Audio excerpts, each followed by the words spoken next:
The political theater is coming our way. John, as a former acting ICE director, when you see the fact that it seems like a lot of these Democrats and lawmakers have no problem, I'll say, villainizing or even attacking, in this case, ICE officers. They seem to have no respect for the job of this group, the job that you were a part of.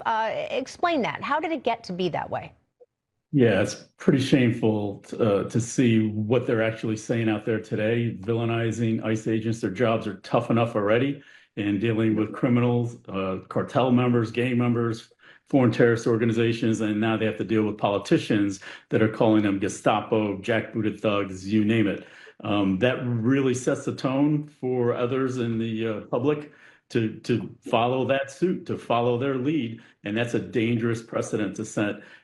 One of the reasons they're doing that is they want to get attention, but I think they're getting attention for the wrong reasons.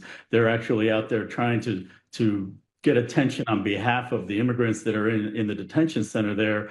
And 75% of those are criminals with past criminal convictions other than crossing the border illegally. Bernie, your thoughts on, obviously, the Congresswoman here and the mayor, but then also President Trump saying, we're done with this crap, President's words, we're done with this woke stuff here. I mean, you cannot be pushing and shoving law enforcement members, but this is Democrat politicians doing it. This has to be nipped in the bud, don't you think?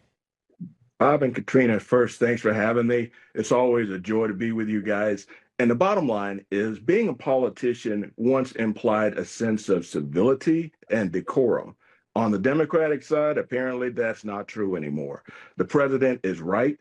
We can't have this anymore. You're setting a bad example for children. There's no reason to ever put your hands on anyone. And secondly, an officer, an agent in the performance of their duty, they should not be interfered with. And it's against the law, and somebody needs to be made an example of. And I think this is the case.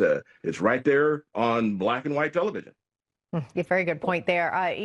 Doug, we're almost out of time, but just from a legal standpoint, do you think there are laws that should be made, maybe even more of them, to protect law enforcement even more, as we see, to Bernie's point, a lot of these lawmakers behaving badly, and that seems to be increasing?